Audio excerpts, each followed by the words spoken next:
Hello, and welcome to the Kink Perspective. My name's Chris. I'm a psychotherapist and consultant.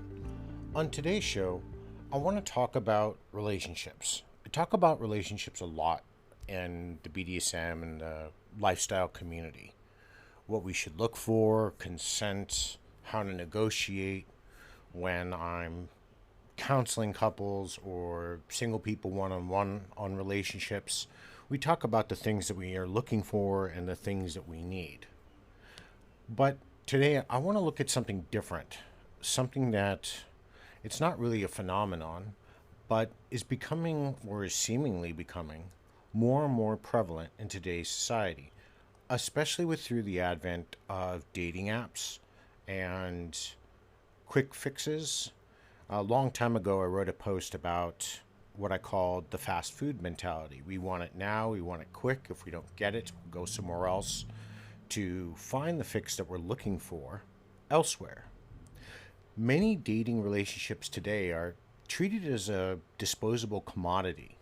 People are growing up in this completely self absorbed, social media heavy environment, and they're hopping from one relationship to the next or multiple relationships.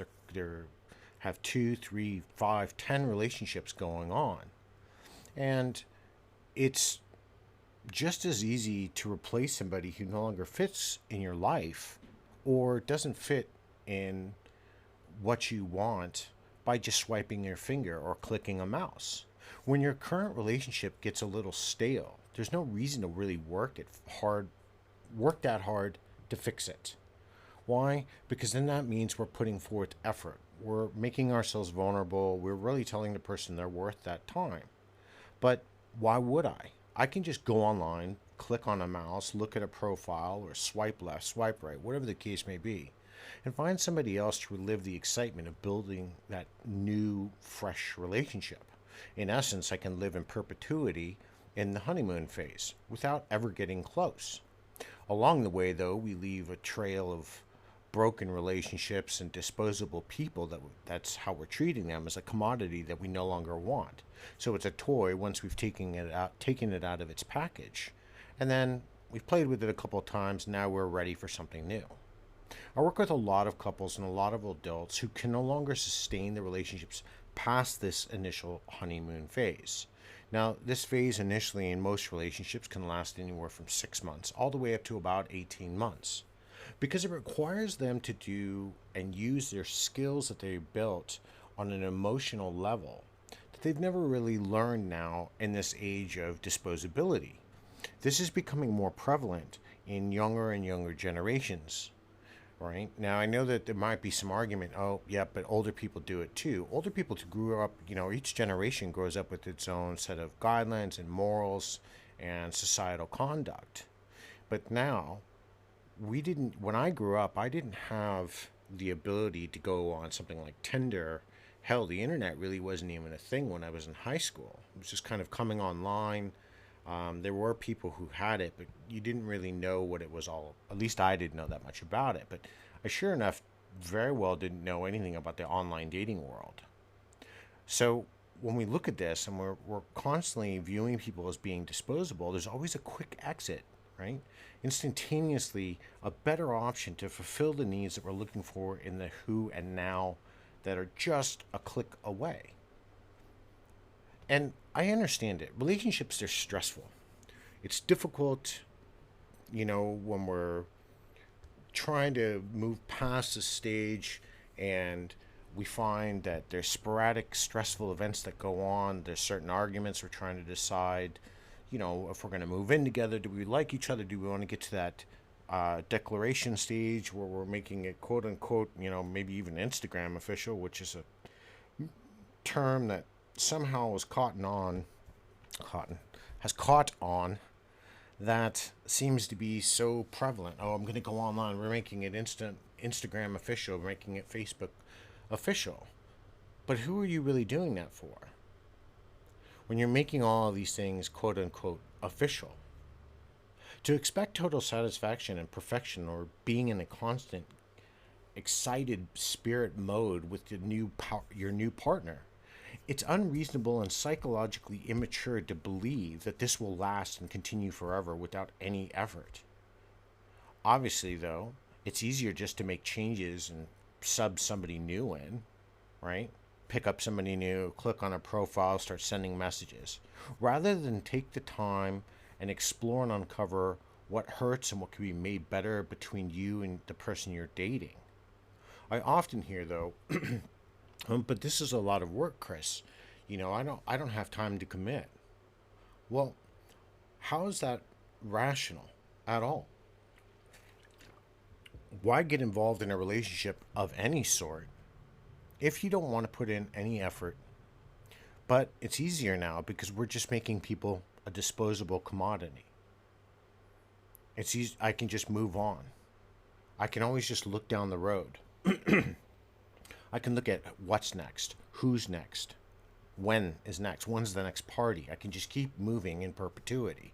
The reality is, though, that eventually you're going to stand up and look around and you're going to end up in your, I don't know, late 20s, early 30s, maybe even your 40s. You've been doing a lifelong of this thing, this type of behavior, this pattern.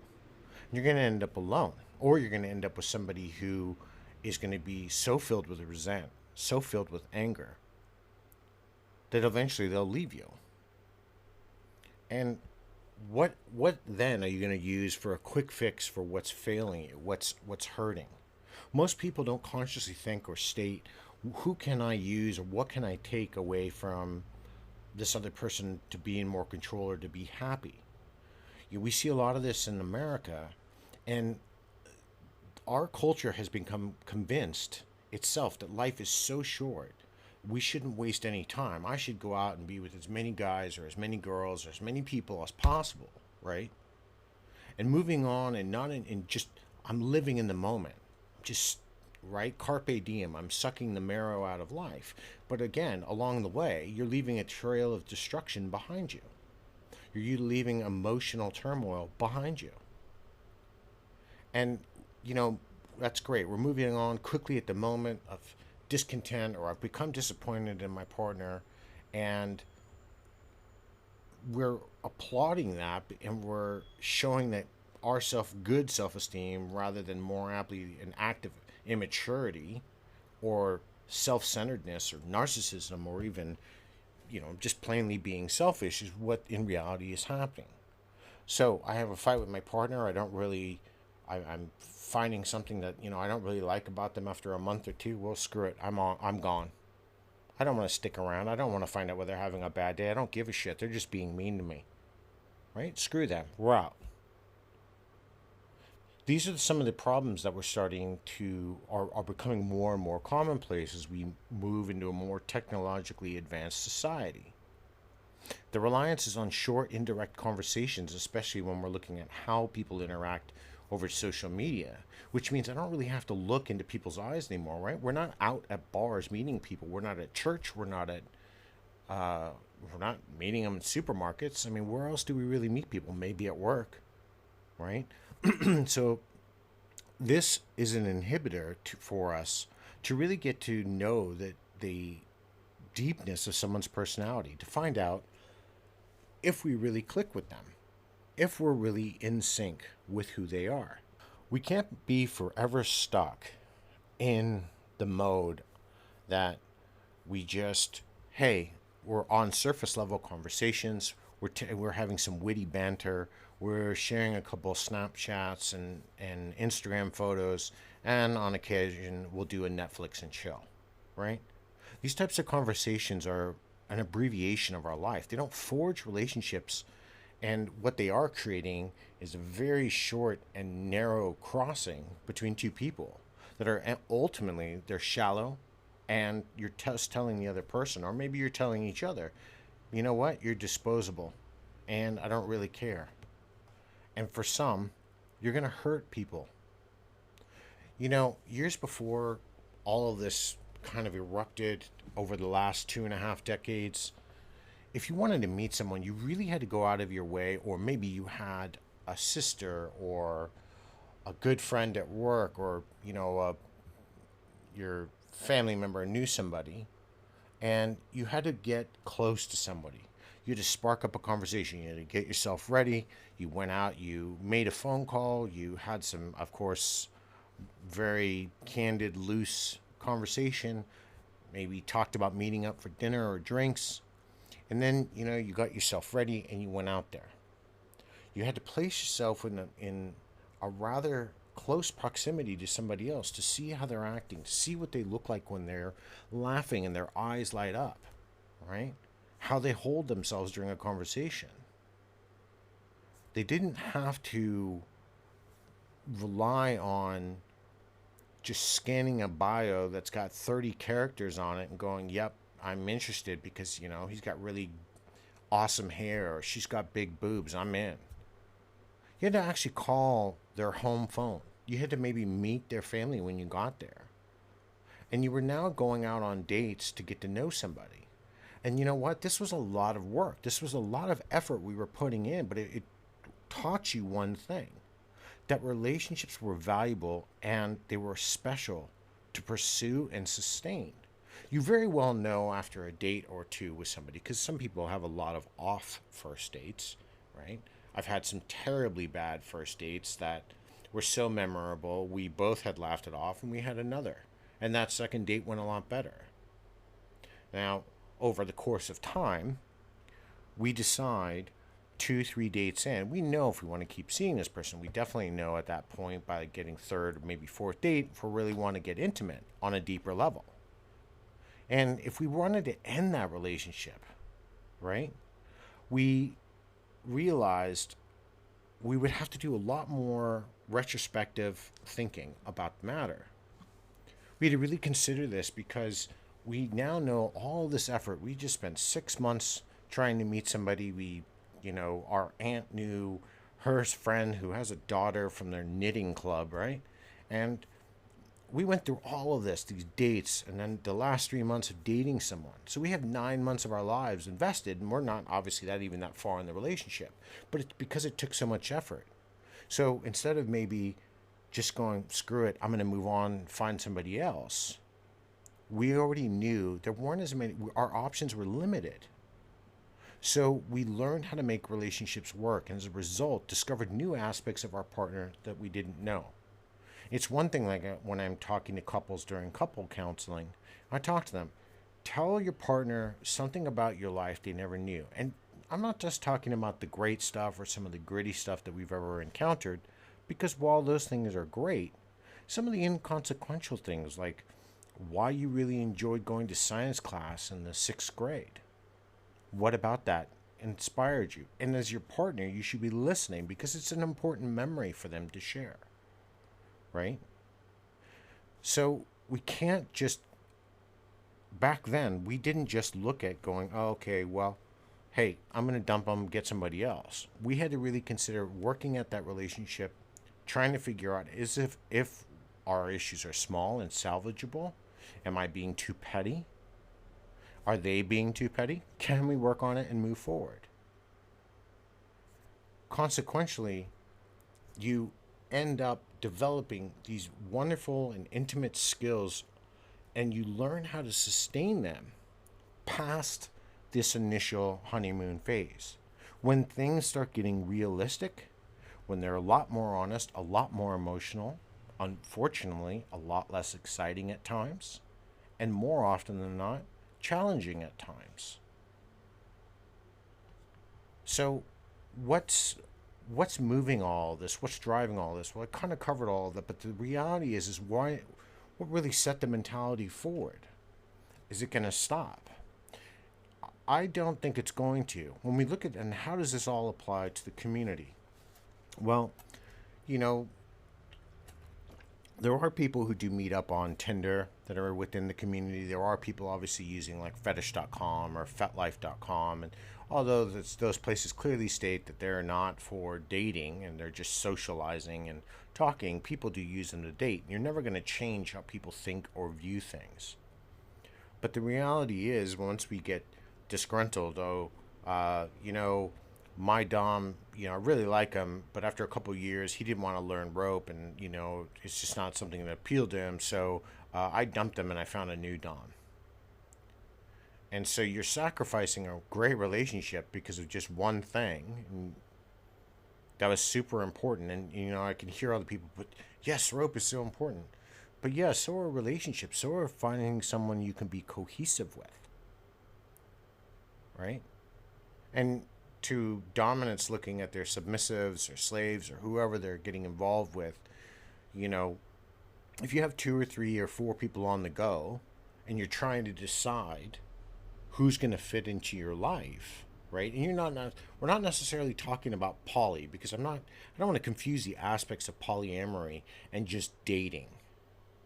But the reality is when you are dating a lot of people, you're not really giving any one person a whole lot of attention. Although something like this just recently caused a stir when I mentioned this online, it was a little bit of a different avenue. When I was talking about, when you start dividing the love you have for people among a lot of others, you unpin the whole meaning of a bond between two people. That's a different discussion, and kind of already covered that, and it's not really what I want to talk about today.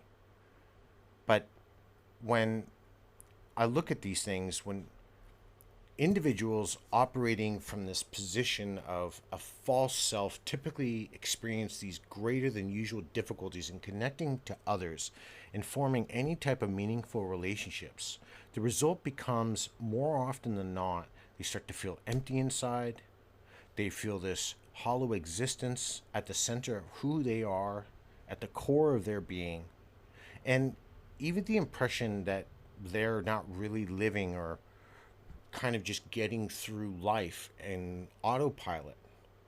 Now, this has been documented, this has been researched. These aren't things that we're just pulling out of air. Pursuing a relationship, when I look at a place like Tinder, or I've heard of other apps like Grindr or Bumblebee or Bee, I don't really know, and I'm sure some people are going to chuckle because I don't know the proper name, so that's fine because I'm not on those things. But to pursue, if I want you to think about this for a moment. If you're actually Tinder, what was really Tinder created for initially, right? Pursue your ultimate relationship, right? To pursue a relationship on Tinder is quite literally an oxymoron. The emotional gratifications and that whole mood experience that Tinder, quote unquote, allows many, what it really does, it suspends your feelings altogether, right? That whole feeling that when you go to a place like Tinder and you look at it, or you're hunting to meet somebody on fetish.com or alt.com or fetlife.com, right? What you're doing is you're taking that emptiness for a moment and you're shelving it, putting it in a box, and and I'm going, if I'll use myself as the example, so now I'm using all of these places, these apps, these websites, this social media, and that emptiness that I'm feeling, that narcissistic fill of the finger swipe, all it's doing is it's filling me up temporarily with the belief that I'm going to meet somebody who's going to take that all away. And none of these places do anything to actually help you build a relationship. And ultimately, isn't that the goal? Isn't that why we're there? No, I would argue places like those are often, more often than not, facilitating disposable dating, disposable relationship, right? And we have to look at these things, and we have to be able to understand that sometimes we're in just a relationship of convenience, or a relationship that's commodified. And, you might be asking, well, how do I even know if I'm in one? Well, a couple of good ways to start to pick up on what are some of the signs, right? How do I know if my current relationship, or if a future relationship I get involved in, is disposable? Well, your communication is primarily over texting, so there's no real substance to it, right? Anybody who knows me, anybody who's ever talked to me, anybody who's ever engaged with me knows I hate texting. I absolutely deplore it. It's a terrible way to have a conversation. Right after that, I hate email. Like, those are number 1 and 2 for me, and they're pretty much interchangeable, right? But that's how all your conversations are going to go. You're going to getting little messages, DMs on Instagram or on FetLife or through Snapchat or whatever other social media medium that you're using. Your relationship becomes physically intimate well before you even have a chance to get to know each other on an emotional level, right? Well, how do you know if you're both parties, right? So there's no blame here on either side, but how do you know if you really want to, if you're doing it if you're facilitating your relationship based on sexuality, well, then you're not starting with an emotional base. Now, a relationship can come back from that and you can make it one, but it just makes that road a lot harder because one partner is going to be seeing, well, this is what we started as. Why can't we keep doing it? And the fights will build from there. And then ultimately, more often than not, about a good 87% of those types of relationships fail. Another sign that we look at is that whoever you're with, your partner, they don't really care or consider your needs well beyond the day. And more often than not, their needs come first. So they don't really take what anything you're doing into consideration, right? You find that your communication between the two of you is more argumentative or even competitive over smallest issues. You'll find that your partner is still conversing with other former partners. Now, I have an issue with that one as well, and I don't mean I have to I tend to agree with this one. There are some people, I tend to find that women more so than men tend to keep relationships on a friendship level with their exes more than men do. But regardless of who it is, and I've had guy friends, and I've asked them, why do you want to keep in contact with somebody that, you know, you're no longer in a relationship? Oh, well, they're just so good to talk to. Well, if they were so good to talk to and they make you so happy, why aren't you with them? So if you can't really answer that question, then what's the point of constantly talking to them while you're with somebody new? Because then you're basically sacrificing how they feel so you can feel good about yourself. Another thing to look for is your partner avoids having any type of conversation about where the relationship is going, how they're really ultimately feeling about the relationship overall, or what the relationship might look like in the future ahead, right? Another good tall tale sign for a disposable relationship is your partner used to show up every day, or you were seeing them every weekend, whatever your schedules. Obviously, we're in a crazy time still coming out of post lockdowns for most countries, so work is a priority. But let's say every Sunday we have a 12-hour routine, whatever it was. But all of a sudden, almost like overnight, your partner stops having time for you at all. And they don't even really give you a valid reason as to why, and they kind of leave that in perpetuity as well, right?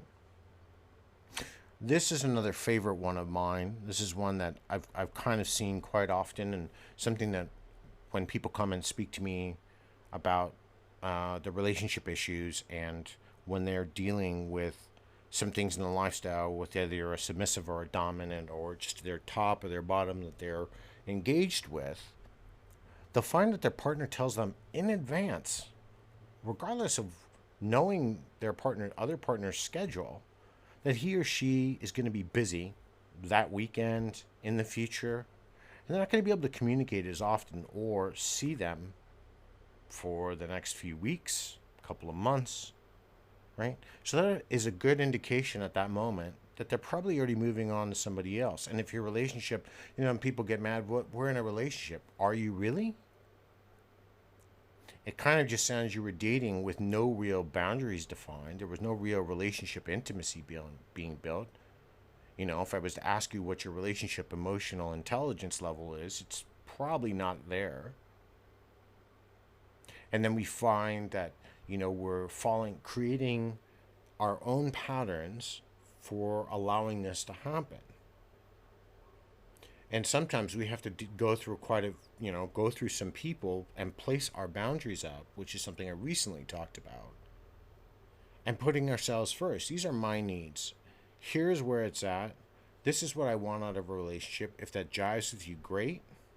And sometimes, unfortunately, and people are going to say, but Chris, I've met somebody and we're dating and they lied to me. Well, yep, we can't account for that. They lied about their whole life. Yep, we can't account for those things. We can't account for when somebody is lying about who they are. If you do find that you're going on a date with somebody and they're spending all their time looking at their cell phone and checking out Instagram or sending tweets, maybe that's not the right person for you, right? But how do we work at now from our relationship or getting into a relationship and then keeping it from becoming disposable? Well, first off, this was something I recommended to a couple that I was working with before when they were going through some tumultuous times. Remove all of your dating apps. Why are they even a thing for you? Why do you have any dating apps either on your computer or dating profiles on your computer or on your cell phone once you're with somebody? So I'm not just talking about stopping your account or you want to suspend activity or make yourself go inactive. Why? Delete it. You don't need it. That's the whole point. You've just met somebody, you've been with them, and I'm not talking about within a week, but probably over the course of a couple of months, you're going to make a decision. But if you're distracted, if you're already looking for an out, well, then you're not in a relationship. You're just in a commodity based grouping or pairing until you can find the next thing that holds your interest, right? You spend a lot more time meeting and talking in person or even over the phone. That number is somewhere between 3, 4, 5 times higher than you text each other, right? You explore activities within the community that are brand new to both of you. So you're learning something new together. You're growing together. You know, hey, I have never done rope, and oh, I've been a little bit curious. Well, hey, why don't we go to a workshop together? Right? People on both sides, because this is not a thing for just men only. God, do I know this because I have one client. She's, and that's great. She's in touch with her sexuality, but the reality is we take physical intimacy between ourselves and our new partner really slow. And we're using it as a vessel for our expressed affection instead of just trying to race for another conquest. We're not using it as a way to keep somebody with us. We're showing them and we're being intimate with someone because we want to let them know how important they are to us. We talk about our expectations, about the behaviors we want to see from the two of us, and that are going to demonstrate how much compassion we have for each other. I always talk about there's a more powerful phrase than saying to tell somebody, I love you. Well, I think one of the more powerful phrases when you're with somebody to tell them is, I appreciate you. Because you're actually thinking about the things about that person you appreciate. I love, I love my family, or I've loved in past relationships, or, I have gotten romantically and emotionally connected and involved with submissives and people that have been in my life. And I've told them I love them. But when they do these little things I wasn't even asking for, or vice versa, and they turn around and they go, they're looking at you and they kind of tilt their head a little bit and they got this little smile and they're like, I just appreciate you. It's so much more heartfelt because they're thinking about the actions you're doing, something they didn't ask or something you just did to make their day a little bit better, and it makes them feel good, right? You have to do small gestures for each other to show how you care. It's not just about going out and buying the newest, Symbian, or you want to get the newest crops, or go out to the latest dungeon and be all lavish. How about a nice cooked home meal? How about, taking your partner to, they wanted to go, they're really into, I don't know, Truman Capote, and you found out there's a reading of Capote's works at a library a half an hour away. So when your partner comes home, you don't even tell him, you just take them. It's a nice little surprise. It's a nice little gesture. When you move further along in the relationship, you're hitting about that 6 month mark, right? You're introducing each other to your families. So you can get a gauge of what your family thinks. They are getting a deeper gaze into your life. Finally, one of the most important things we have to consider when we're making sure that the relationship we're going to be involved in doesn't become disposable is giving each other space to do those things in our life that we were doing before we got involved with somebody else. Especially, and this is the most major part of this caveat, I cannot stress enough. We have to give our partners the ability to do the things they like without being jealous of the things that they like doing. I dated once somebody that was really loved dancing, ballroom, whatever, very formalized dancing. Wasn't a thing for me. I was a young guy, didn't really get it. Cool. But I remember, there was the instructors there and good looking guys. But you know what? I knew she came home to me at night. Didn't really bother me. There's that little spark of jealousy, but if she wanted them, we wouldn't have been together for all of that time anyway. So I was going to expend all of this energy, all of this anger, all of this frustration, all of this pent up jealousy almost literally for nothing. And then I would have sabotaged my relationship. A lot of these disposable relationships and the ones who are doing this are self sabotaging, anyways, ultimately. Because the fear of being in something committed, the fear of getting to know somebody is so overpowering that they're just able to move on from person to person, and they're not really concerned with the wake and the destruction of the emotional damage that they've caused behind them. And people want to rush out and go, oh God, don't get involved with this person. Well, unfortunately, we don't know when the next person that they come in contact with, whether or not they'll do the same, or you know what, the tables are reversed and it happens to them, or they find the most meaningful relationship. I always tend to tell people, don't dwell on the stuff that's happened to you. Deal with it. Work through your emotional process, right? Go through the steps of evaluation, what you did right, what you did wrong, how the relationship worked and didn't work, and move on. If you're dwelling on the relationship and then you're posting about it and you're going to social media to garner attention, to feel better, that's another issue. But we have to reflect on a lot of these things. I really don't like seeing the current era that we're in. And we need to start exploring more so these motivations behind why individuals seek out these, fast and true apps. And people always tell me, oh, but, I've got a friend who, met her husband on Tinder. Well, you know what? I've got a friend too. Actually, they're a friend of a partner, and the reality is that she went through a shitload of guys on Tinder, right? Before she met the guy she ended up marrying, has 2 kids, great. I don't know, 1 in 8, 1 in 10, maybe 1 in 3. I don't know what the number was, but that's the exception. They're not the rules.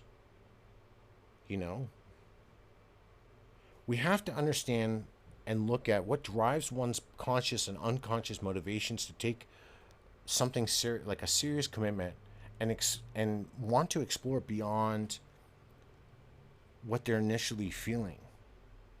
To look past at their behaviors and their symptoms and ask themselves, why do you keep doing this?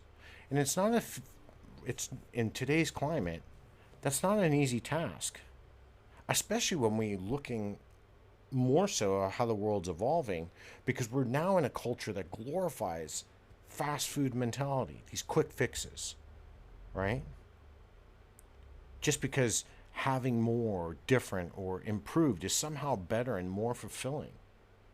Man, I've got the same telephone, the same Samsung I did from like 5 years ago, and let me tell you, this thing still works great. It's not the S12 15.3, version 2. that's $10,000, but my phone can do as much as that. But no, quick fix, I can't afford to eat this week, but I got to have the latest Apple, right? We're still stuck in this mentality. And this becomes a lot of these issues that we're surround ourselves with, this whole disposable person, disposable relationship mentality seem to mirror. Oh, well, shit. And I see this often on places like fetish.com or alt.com, or especially on FetLife. Why is it 23-year-old girl is dating a 42-year-old man? Well, there's a myriad of reasons. First off, there's a real thing called age gap relationship, and I'm not going to go into that's for another show. But the number two is a lot of these younger women get sick and tired of dating guys who have zero drive to make a commitment. They don't want to commit, period. Now, in turn, I don't really, there are men that are dating women, and the women hit 30, and then all of a sudden they drop them like a hot potato. And we see this with and people glorify this guy, who is the savior of the environment, and he's not. Leonardo DiCaprio never seemed to have a relationship with a girl that was over the age of 25. No one really seemed to give a shit about that, right? It was just he was the cool and hip thing. That's what he does. Nevertheless, if we don't move past the mentality of what we're thinking or what we're feeling or what we want in the right now and that instant gratification, God, I want a cup of coffee and I get my coffee. Well, now I want a cookie with my coffee. But I don't get past the work that may have to go involved into doing all of these things and the effort that we have to put forth. We're never going to end up entering a relationship that's meaningful or fulfilling. And again, I know people are going to end up having and telling me, oh, well, my sister's cousin's uncle's best friend's neighbor's mechanic, right? They did it. Well, that's great. That is probably the most convoluted, third, 18th party hearsay story I've heard. But no matter what, the reality is that's still the exception. That isn't the rule. Now, obviously, I'm not advocating for people to end Twitter or FetLife or Fetish.com or Alt.com, because those places aren't going to go away. They fill a need. They fill a need for people who are lost and who are looking for something. But we still have to learn how to arm ourselves and be better to protect ourselves.